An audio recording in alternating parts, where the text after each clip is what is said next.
Welcome to the Korea Society's live webcast. I'm Jayo, Senior Director of Arts and Culture.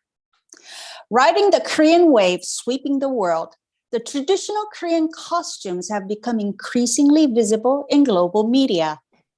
In 2021, Hanbok, the generic term referring to traditional style Korean clothing, was registered in the Oxford English Dictionary. The Korea Society is proud to present a comprehensive series of 4 lectures, of which tonight is the first one. The series is presented by Dr. Minjee Kim, the preeminent scholar of Korean textile and fashion in the United States. Minjee Kim is a historian and lecturer specializing in Korean dress and textiles based in the San Francisco Bay Area. She received her PhD from Seoul National University and formerly taught at Jeonju Kijeon College, Seoul National University, and Academy of Art University in San Francisco. She's a co-editor of the forthcoming book, Dress History in Korea, Critical Perspectives on Primary Sources. Dr. Kim, welcome back to the Korea Society.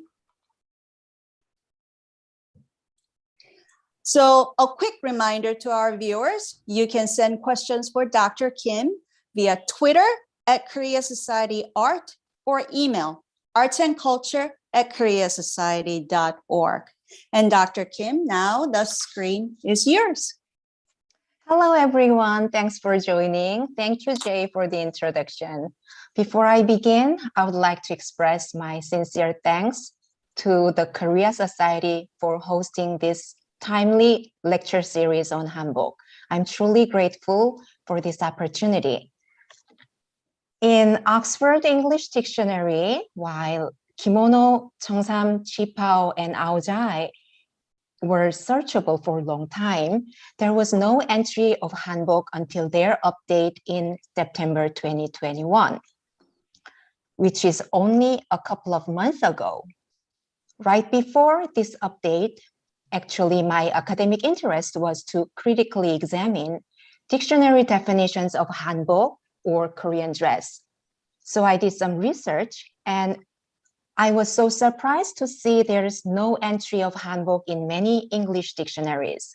So I was going to claim one at an international conference held in Korea in October 2021. Just 10 days before my presentation, I saw the news about this update. So I had to revise my presentation at the last minute.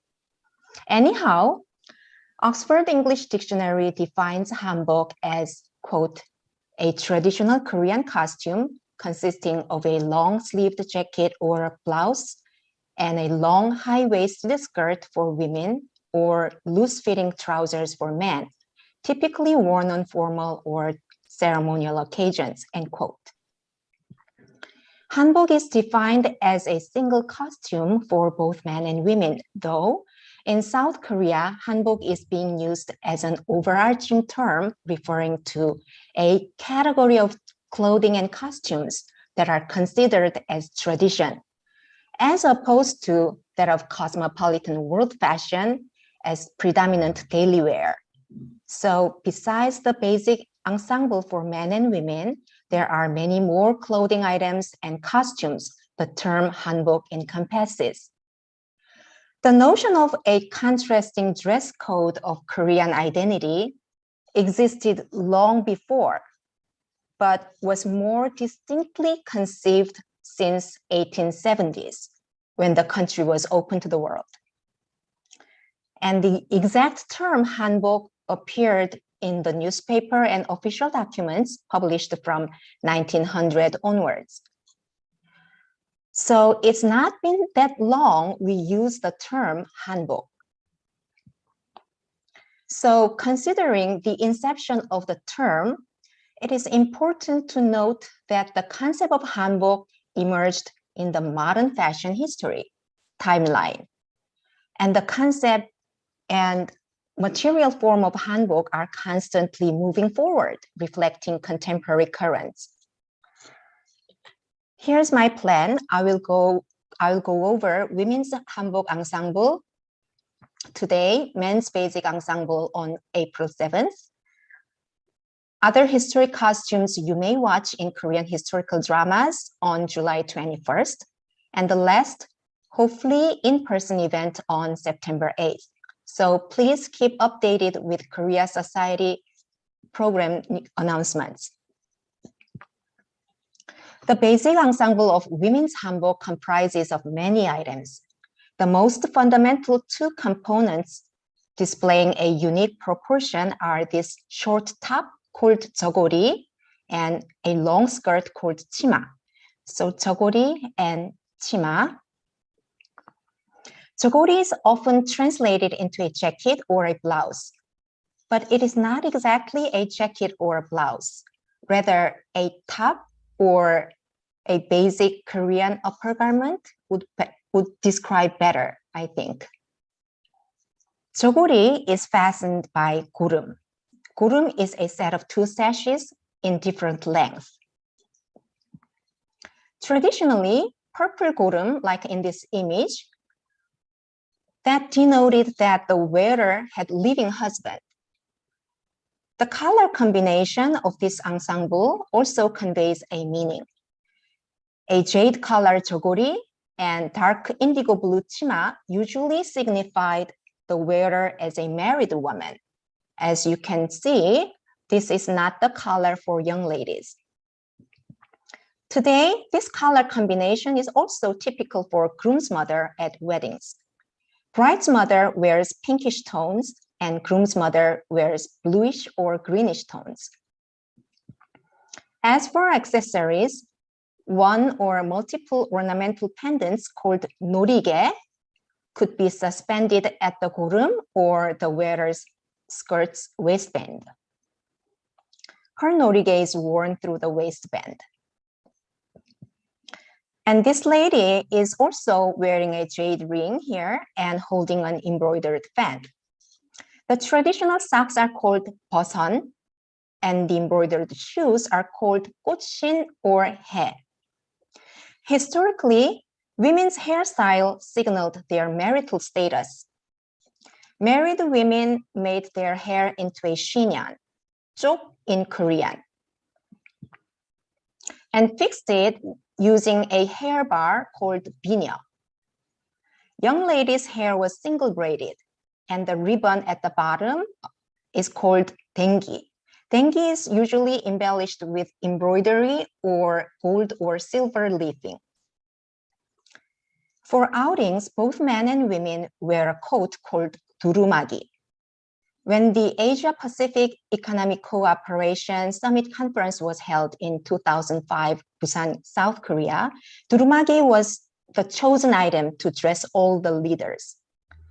The literal meaning of durumagi is a coat without open seams, because many other traditional coats had open side seams or open center back seam for convenience of riding a horse. It is very interesting. The Korean word meaning summit conference is 영수회담, and the word 영수 meaning summit employs a combination of Chinese characters meaning neckband and sleeve, which have nothing to do with the meaning of summit, that is important person. This implies the key role of neckband and sleeve played in the design of traditional Asian clothing. Design of neckline and neckband and sleeves served as a racial symbol in Asia. While a rectangular neckband is attached along the side hem of this kimono, in this Zogori, Korean Zogori, the rectangular neckband, the corner of the rectangular neckband is cut to be connected to the side hem.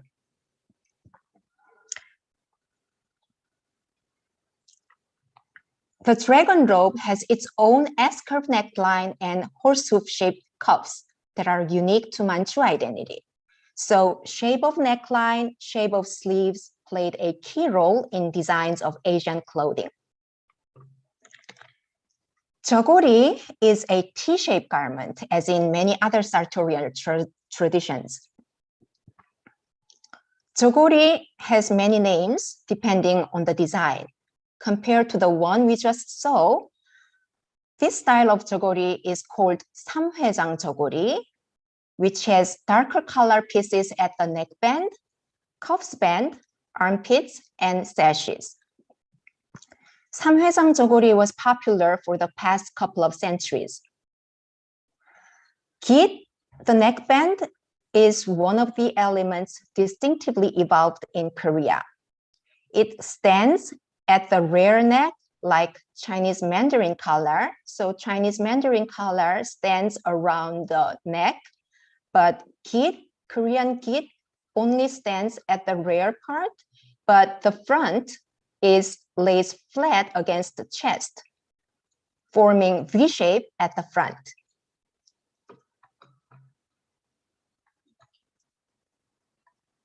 On top of the Git, you can see white paper band, which is called dongjang. This white paper band is usually covered with sheer white silk. And dongjang is replaceable when it got soiled. Traditionally, ladies in marriageable ages should learn how to properly replace dongjang before get married. I would translate Git into a neckband rather than a collar because Western collars are mostly turned back. Git is not turned back. And the collared cuffs band is called Gutong. You may have heard Gutong from a recent drama title, 옷소매 붉은 Gutong. So in this Zogori, the Gutong is kind of 붉은 Gutong, red Gutong. And traditionally, a dark blue Gutong was a prestige marker, signaling that the wearer gave birth of son. However, in the 21st century, such symbolic meanings like possession of living husband, possession of son are no longer significant.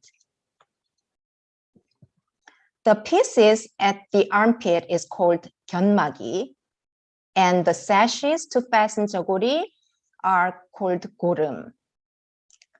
And the small piece at the center front is called 섭. Usually, front of Zogori is longer than the back, and the front hemline is slanted and slightly curved. The bottom hemline is called 도련. And the line of the underside of sleeves is called 베레, which could be straight or curved. The curved 베레 is also characteristic of Korean Zogori. As mentioned before, Zogori is a flat T-shaped garment, which is different from those three-dimensionally constructed by Western patterning methods to fit the body. So this is the Western pattern. If you see, this is the part, the shoulder, and the shoulder line is slanted, but Hanbok Zogori's shoulder line is horizontal.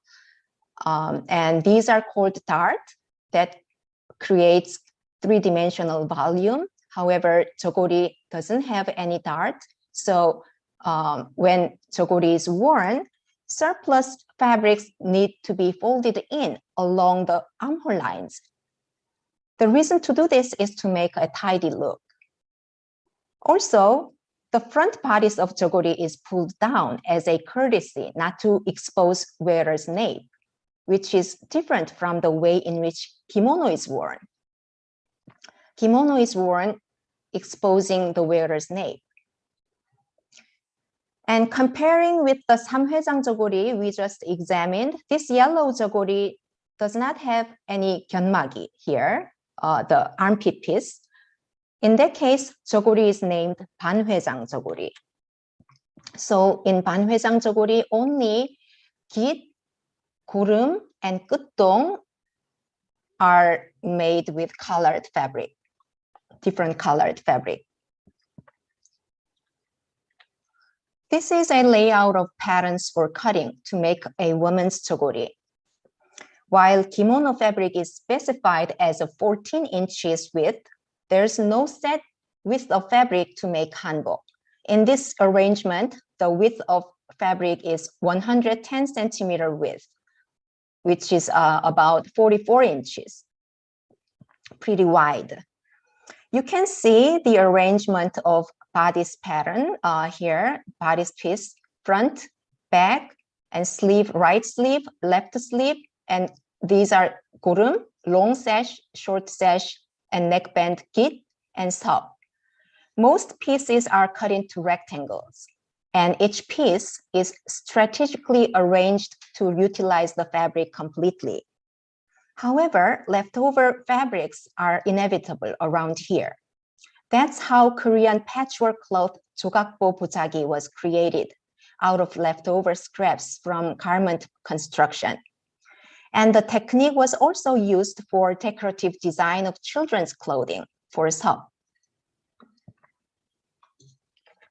In this diaphanous 1960s Zogori, you can tell the seam allowances were not trimmed to be discarded.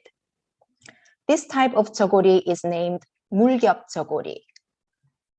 And this is another 물겹 Zogori on the back, showing untrimmed seam allowances. Each rectangular component was unsewn and resewn for every laundry. That is why they did not trim the seam allowances. However, this construction method is no longer practiced today. What is the oldest Zogori survived in Korea? The oldest Zogori survived in Korea date back to 1302 or before. In spring 1990, Onyang Folk Museum in South Korea purchased these 3 half-piece Zogoris discovered from the cavity of an Amitabha Buddha statue. There was an accompanied letter of devotion indicating the date, 1302, which is late Goryeo period under Mongols' intervention. And about 720 years back from now. This purple Zogori is a half right, and the rest two are left halves. Although each was made in distinctive design and different lengths, you can tell these have basic structural components of Zogori, such as git, sop, bodice, and sleeves in T-shape. Most notably, the Zogoris all have an inscription at the neckband.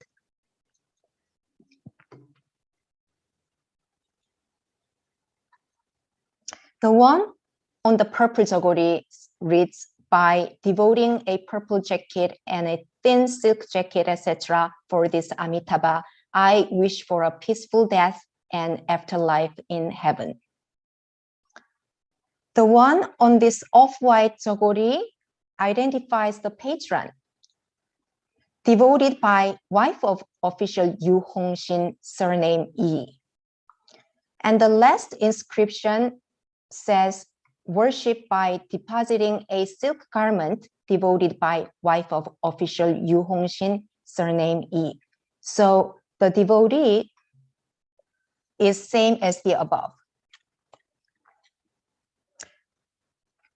These Zogoris were votive offerings based on the belief that the deposited articles will empower the Buddha, and by the act, the devotee's peaceful afterlife will be ensured. Then why cut into a half piece? It's still in question. Scholars could not figure it out yet.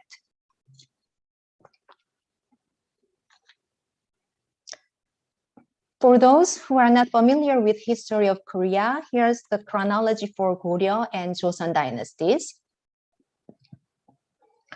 During the Goryeo and Joseon dynasties, the Buddhist ritual called 불복장 was popularly practiced. By enshrining consecrated articles into the cavity of Buddhist statue, devotees wished to obtain their both earthly and afterlives at peace. The deposited articles include garments, fabric pieces, yarns, pouches, grains, letter of devotion, sutra, dharani, etc. After the ritual of deposit, the bottom of the statue is sealed, and the Buddha is placed in the temple and preserved for hundreds of years. When a Buddha needed to be restored or regilded later on, often deposited articles were discovered. That is how these three half-piece Zogoris were discovered. And here are more Zogoris discovered from Buddha statues dating to the first half of the 14th century Goryeo. While the previous three half pieces were all silk, this Zogori above is woven into a plain weave rami, Korean bast fiber. And the below in a similar style is a silk Zogori woven into complex silk structure, complex gauze structure, which the weft, the horizontal thread, was inserted across the twist of 4 warp thread, vertical threads. And this weaving technique was very popular during the Goryeo period. However, it declined thereafter. Again, these two Zogoris show basic structural components: kit, sub, bodice, sleeves in T-shape, kit, sub, bodice, and sleeves in T-shape. Along with this rami Zogori, there was another more couple of Zogoris discovered from the same Buddha statue. And this is one of them. This is made of silk. So this is silk Zogori. This type of upper garments was not only worn in Korea. On the right is a 19th century Qing Dynasty jacket presented in the book by Valerie Garrett, Chinese dress from the Qing Dynasty to the present. You can see structural similarities between the two upper garments. Next slide shows Chinese Ming Dynasty upper garment retrieved from the tomb of the Lady Wu, who lived in late 15th century Ming Dynasty China, which we can find similarities in many Joseon Zogoris. So the basic structure was shared among cultures in a wide temporal and geographical range. However, details evolved adapting to local aesthetics. I'm going to show you some more historic Joseon Zogoris. This short Zogori is made of hemp and silk and dated to a broad range of late 16th to 17th century. A new element seen in this Zogori is the triangular gusset at each armpit, called mu in Korean. The uneven undersides of the sleeves, are you familiar with this trait? This trait harkens back the short half-piece Zogori of Goryeo period we just saw. From the 17th century onwards, transformation of Zogori got accelerated. Not only the length became extremely shortened, as you see from here to here, the length got extremely shortened. But also, the shape of kit changed toward the turn of the 20th century. The rectangular shaped neckband got cut. The corner of the rectangular neckband is cut to be connected to the side hem, and another corner of this rectangular neckband gets rounded toward the turn of the 20th century. And in this indigenous stylistic progression exclusively occurred within Joseon during the period under isolation policy. This transformation did not take place in any other countries. So at the turn of the 20th century, the side length of Zogori marked less than a half inch, as you see here. very short and extremely tight. So this shows 1915, Zogori and Chima. And toward the mid-20th century, Zogori got lengthened and Chima got shortened. Gurun was replaced by a brooch for short decades. However, Gurun made a comeback as a distinctive Korean element in the late 20th century. Moving on to Chima. Chima is a wrap skirt with gathers or pleats on the top and fastened by the sashes attached to the waistband. I'll show you 4 particular examples of historic style. The first is Sranchima, this one, with 1 row of ornamental patch at the bottom. The waistband is white cotton. The main fabric is satin damask. So if you see this, it is self-patterned and woven into satin structure. And on the ornamental patch, we can see gold leaf clouds, pairs of phoenixes, and flaming pearl in the middle.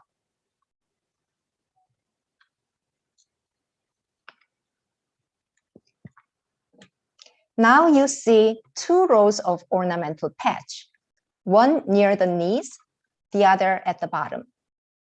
This type of skirt is called Terenchima.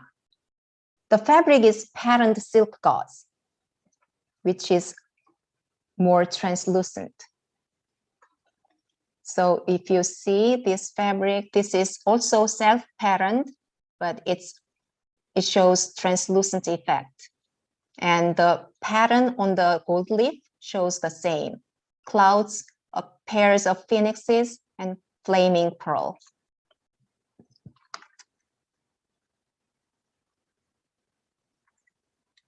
And this is woven like in this structure of fabric.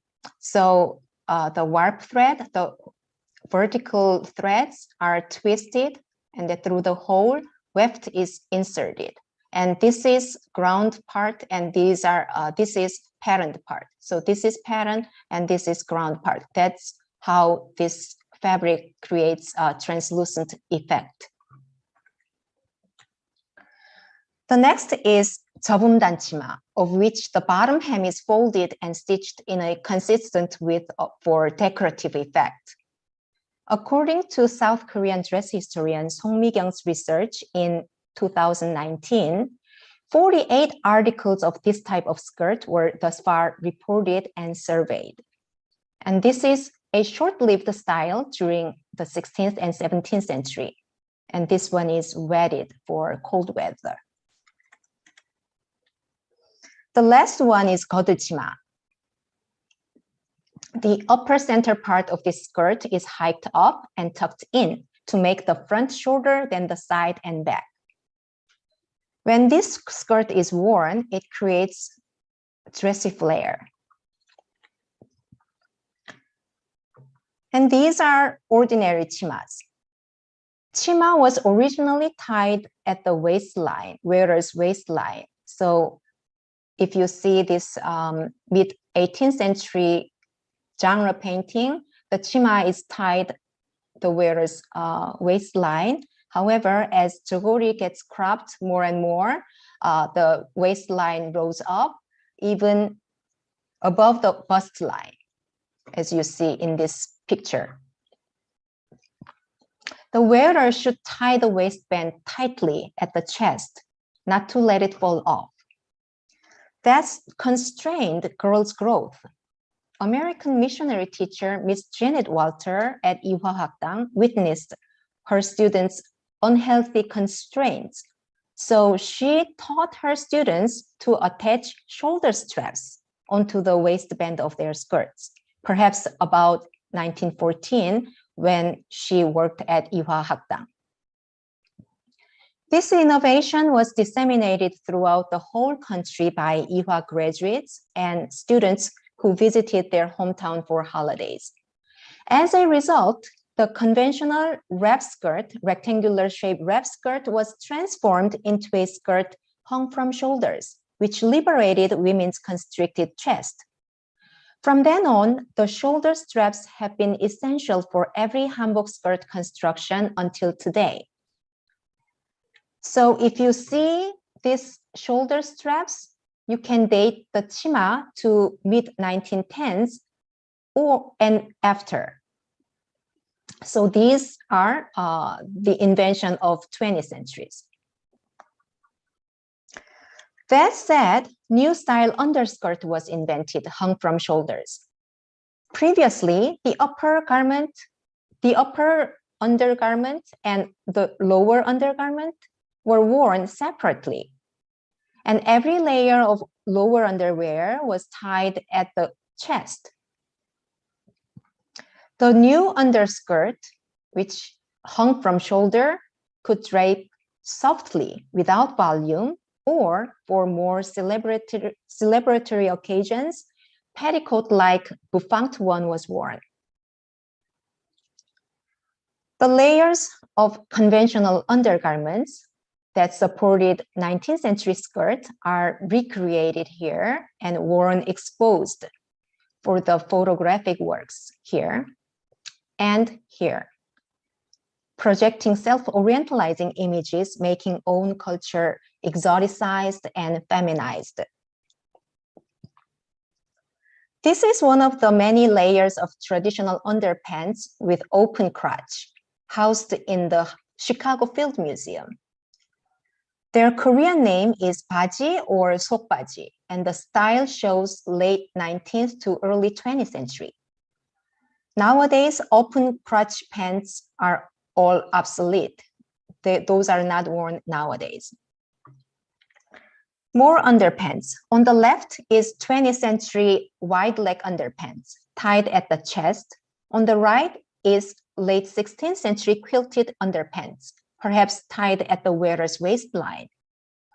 I want to point out one interesting design aesthetic here, that all shoulder straps found in Korean undergarments before 20th century are made single strap. Something worn at both shoulders are after 20th century from Western influence, like these toddler's pants or the underskirts we just examined are all after 20th century. Also, Korean way of tying sashes show distinctive trait.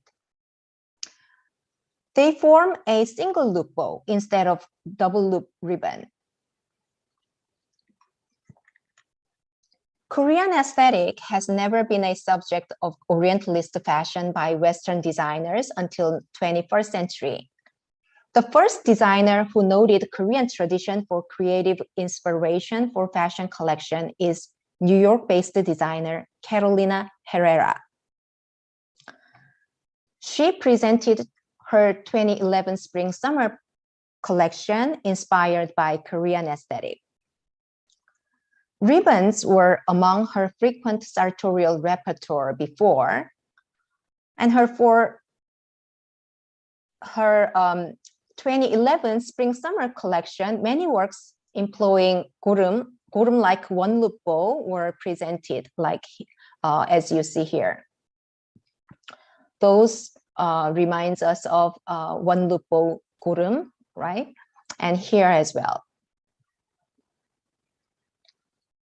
Also, in this minimal look dress, the designer incorporated not only gorum, but also dongjang, the white paper band, making it unbalanced, transcending the conventional aesthetic that dongjang should be well aligned at the center. And this is Kodachima we just examined with frontal tuck. Here's an ensemble presented at the same collection by Carolina Herrera, inspired by Kodachima. The late fashion designer Alexander McQueen is known for his encyclopedic references across time and geography. Korean inspiration has never been mentioned in any of his work, but when I saw this look from his 2003 spring collection, Herrera, meaning transformation in Amazonian, I thought this is very evocative of 20th century hanbok skirt with shoulder straps. On the right is a trench coat by Korean designer Jin Tae-oh, displayed at the exhibition Couture Korea in Asian Art Museum in San Francisco in 2017 and 2018. Jin once stated her inspiration for this trench coat was a traditional coat, durumagi.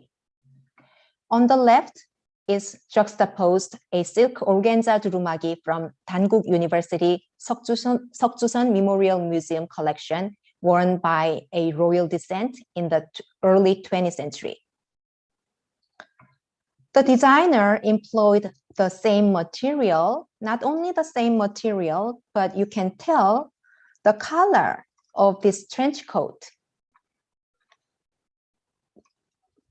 The color of this trench coat took the cue from this durumagi, kid neckband. Next, I'm going to turn to norige, the ornamental pendant.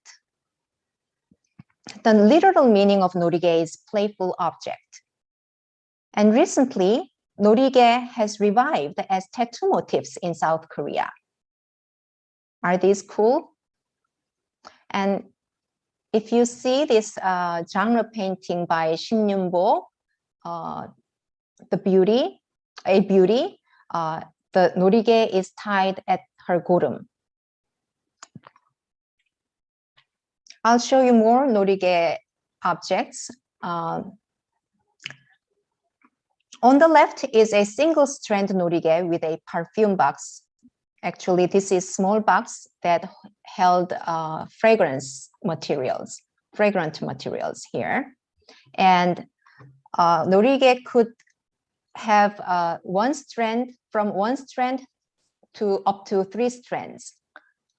And norige developed from functional object to decorative one.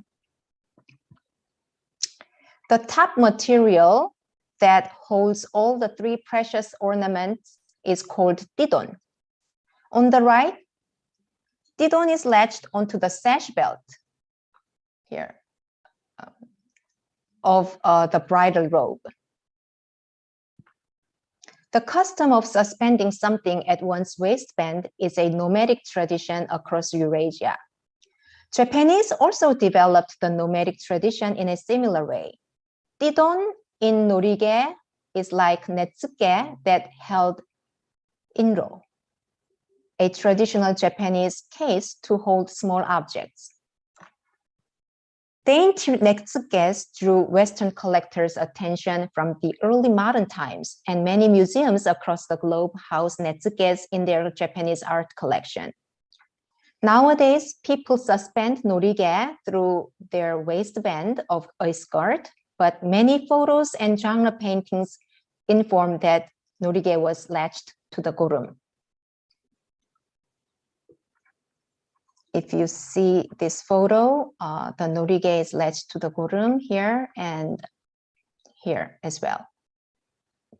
Didon is latched to the gorum. These models are fully dressed up, very young brides and grooms, reported in National Geographic magazine in 1916. The bride on the left wearing multiple noriges is reported as age 10 and her husband 12. When Korea opened its door to the world from the late 19th century, Koreans wearing hanbok were exposed to the Westerner's eye. Back then, Korea was one of the poorest countries and rarely known to the world. Korean women were not seen as passably pretty, end quote. And the proportion between extremely short Zogori and long chima was received as, quote, very misleading, end quote.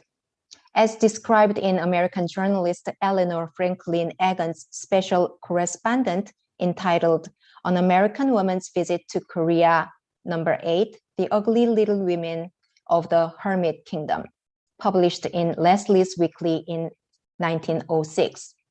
Egan wrote this in December 15, 1905. 8 century later, the definition of hanbok by Urban Dictionary states, quote, hanbok is one of the most beautiful traditional dresses in the world, end quote.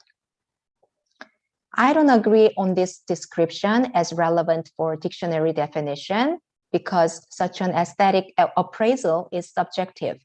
However, we can tell that going through 20th century, the reception of hanbok has been changed.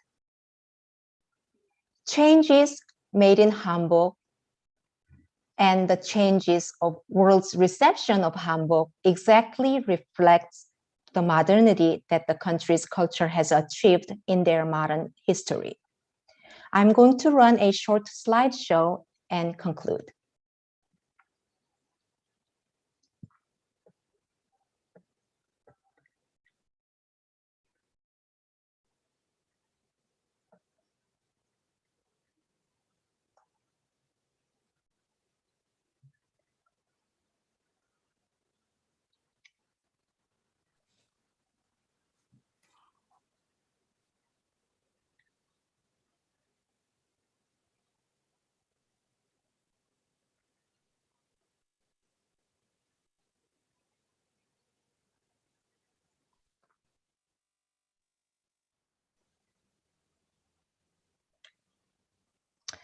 The evolution of hanbok has embraced modern and contemporary ideas, design vocabularies and principles, and innovations in the production system.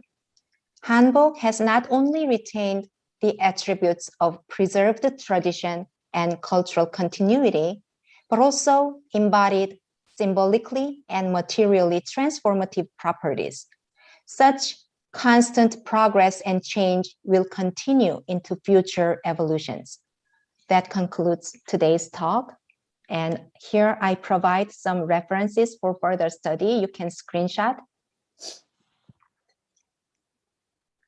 Also, if you visit my website, there's Dress History of Korea Research Collective page where you can find bibliography, lecture videos, how to wear hanbok videos, how to make hanbok videos with English subtitle, hanbok fashion show videos, and other resource links. Thank you so much for listening. I'll stop here. Thank you, Dr. Kim, for such an interesting lecture. I feel like I thought I knew hanbok, but then I feel like I've learned so many things. But I wanted to start with actually a question from the viewer, and I think I can tie that into a bigger question. One of our questions was that in the earlier hanbok Zogori that you showed, it seemed like they had a slit underneath, and then it turned into sort of the armpit pieces that you talked about. So when we think of women's hanbok in this day and age, we think of the very short top and the voluminous skirt. So sort of, I'm assuming that the slit kind of disappeared when the Chogori got shorter and shorter. But can you tell us, like, how much do we know exactly how hanbok's design developed, and why do you think the Chogori got shorter and the skirts got higher? How that proportion developed the way it did? And was it just purely fashion, or was there sort of a functional reason behind it? First of all, the slit that existed in Goryeo Zogori did not disappear. It's still, I'm gonna talk about that on the third lecture. If you see Korean historical dramas, a lot of court ladies in waiting, they wear kind of slit, the open side seam Zogoris, pretty long length rather than the short Zogori. So that is kind of a Zogori which has slit at the side. So like 당의, 당의, like yes, that's yes, got yeah, it. yes, you're right. So 당의 has slits, and that actually men and women, both men and women wore that kind of a little longer Zogori with slits. But toward the late Joseon period, the 당의 gets kind of curved line, so it becomes more feminine style. But yeah, so anyway, that slit Zogori did not disappear. And about the transformation, getting shortened and tight Zogori, some scholars point that material shortage due to the economic distress after the war with invasion by Japan in 1592 to 1598. And after that, Qing Dynasty, Manchu's invasion in the early 17th century, and after King Jeongjo's reign, Korean economy got deteriorated. And then material shortage made that Zogori shorter and tighter. And if you see the turn of the 20th century Zogori, it barely overlaps. The left flap and right flap barely overlap. So it's kind of really minimal use of fabric. So some scholars point to material shortage. And also, but you know, the fashion change is all complex phenomena. It only just one answer cannot explain everything. So also I can think about the culture of Giseng culture. So the trend, so at the center of the trend, there was Giseng, who was the fashion leader of the time. So as Giseng was the only group who were given with the freedom to go out and associate with the men. So they were able to kind of transform their fashion. And actually about that time, they were pretty conscious about body fitting form fitting style. And so that probably caused the fashion change. And another reason is I can think of is I find kind of indigenous development in fashion in the long Korean history. I find two time periods that made indigenous development. One is in ancient time, from 4th to 6th century, when the three kingdoms developed into a centralized state kingdom. And then this time, from 17th to 20th century. The commonality between the two periods is Korea was left alone, less foreign influence. When Korea was left alone, there was a kind of indigenous fashion development. That's what I can think of. Okay, next interesting. question. Yeah, interesting. So then, with all this, you talked about the symbolism behind the color, that blue is usually reserved for women. I believe like the young married woman, they got married in red skirts and green tops. Yes. I don't know if that's a modern sort of way of interpreting, or but there seems to be these sort of the signals behind the colors. So when there seems to be this sort of the basic design of, you know, voluminous skirt and short tops, how did the fashionables, I guess you said just different cuts, how did the fashionables sort of differentiate themselves? Was it the use of fabric, the color coordination, accessories? Do we know how, you know, the ones who wanted to be, you know, different from the others sort of stood themselves out? Yeah, the answer is all of them. Yeah. Hanbok, as I explained about the structure of Hanbok, Zogori, and Chima, it has kind of unlimited potential of variation. So you can vary anything, the structure and color, fabric, anything. So when nylon was in fashion, people made hanbok with nylon, but that was kind of short-lived fashion. Right now, no one makes it out of nylon or kind of man-made fiber. And color also changes. Like, so usually yellow and red chima are for the young ladies. But nowadays, pastel tones are in vogue, and kind of the symbolic meanings of color kind of faded away, and so everything kind of changes. And also when wide git is in fashion, also gorum gets wide and Gutong gets wide, and everything changes proportionally. And the shape of git and shape of the overlaps, and actually the bottom dorion, the bottom hemline changes. Sometimes, sometimes the bottom hemline is really beautiful curve line. Sometimes they make it straight. So everything is very, it's very creative. You can go. And then actually one of the viewers just asked, that you talked about the norige, the accessory. Was there any practical reason behind it, or was it just purely decorative?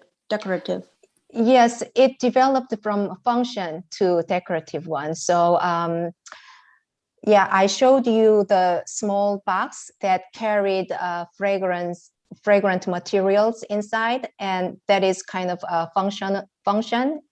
And also you can carry the knife, small knife, for kind of, if you are in danger, and then that kills yourself instead of killing other. That is kind of sort of protecting required function. So protecting your honor from being threatened. And then, when we think of in the modern age, the hanbok, they are usually made of silk or very diaphanous materials. And but how did they stay warm during winter? Korea, it has 4 seasons. And is there any sort of the record of use of leather or furs to keep themselves warm? Yes. Actually, Korean history begins with the kind of hunting and gathering economy. So they hunted the furs, and actually Korea, the northern part of Korea, is very famous for sable fur, which is very valuable, considered very valuable. So sable fur was the best. And a lot of leathers in Jeju Island, there's a tradition making clothes out of dog leather. And all right, it's a tradition. It's a part of history. So there are a lot of also questions about how hanbok has sort of evolved over the centuries and what it means to actually wear hanbok, especially today. Some of the one of the viewers sort of asked about what your thought on how now some of the schools are adapting hanbok design into their school uniforms. You just talked about, how it's really becoming kind of hip and fashionable. So what do you think, first of all, what are your thoughts on this evolution of hanbok and what it connotes to people, wearing hanbok in this day and age where it has become kind of a special occasion dress? Would it be possible for it to be considered not as a costume for a special occasion, but sort of like an everyday wear as it used to be? Yes, I don't consider hanbok as a costume only. Hanbok is just clothing in Korean culture.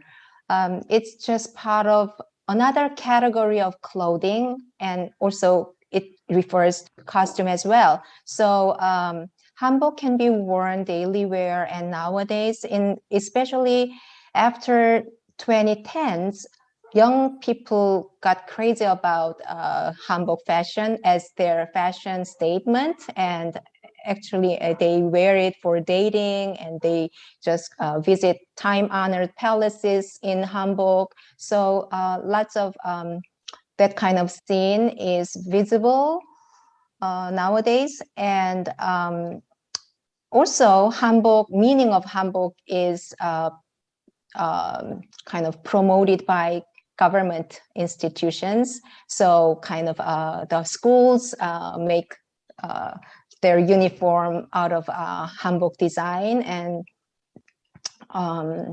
the government make hanbok day to promote their people to wear hanbok. So many ways, hanbok is imbued with political meaning and fashion statement, and so hanbok will continue to be worn in the future in many different kind of divergent ways.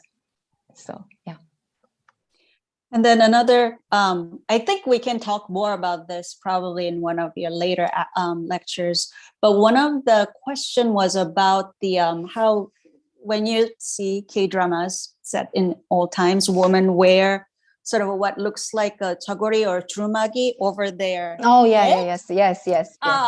So she was wondering what that actually meant. And then also another viewer asked about what it means, how the fashion has sort of evolved as women's place in the society has changed. So if you can elaborate a little bit on that. Okay, first question was about the Sugechima or Jangot. Yes, that probably you can see in the Korean drama. And actually, durumagi, I showed you the durumagi. It's a coat for men and women, but that developed in the late Joseon Dynasty. So in the beginning of Joseon Dynasty, that was worn by men and women, for both men and women, without any kind of differentiation. However, after the mid-Joseon period, the Neo-Confucianism infiltrated into people's lives so deeply, and that emphasized differentiating men and women. So women should not be seen by any other man, according to the doctrine of Neo-Confucianism. So they covered their face when go out. So that kind of function was, so durumagi, function was kind of covering their face. And also chima, the skirt, was used for that function. So it's kind of the notion that infiltrated into people's lives. And what was the next question? So the women's status. The change of women's status, of course, that influenced the evolution of hanbok. As I showed you, the liberation of the chest, the jokkihori, the shoulder strap part, liberated women's chest, and usually, and I don't think of any other thing rather than that. The women's status. Actually, the 생활 hanbok can do the 생활 hanbok is targeting for daily wear as hanbok as daily wear. So that is kind of a symbol that became a symbol of feminist movement, feminists kind of clothing symbolically in Korea. So that kind of that will explain the women's women's liberation movement in Korea. Yeah, absolutely. But I know there are questions keep coming in, but unfortunately, that's all the time we have for tonight. Oh, okay. So thanks again to Dr. Minjee Kim for joining us today. And we look forward to your second lecture, focusing on that time men's Hanbok in less than a couple of months on April 7th. So please mark your calendar. I think everybody will have even more questions for that. But special thanks to Peter, our IT director, for making this live webcast a possibility, and to our interns, Subin and Caitlin, for getting all the questions and doing the wonderful social media postings. And of course, our thanks to you, our members and viewers. We hope you will join us again in April and come with more questions. Check out what's coming up on our website, koreasociety.org, where you can sign up to receive our emails or join us as a member. And make sure you like and subscribe to our YouTube channel. So thank you so much and good night. Thank you all. Thank you, Jay and Peter. Thank you.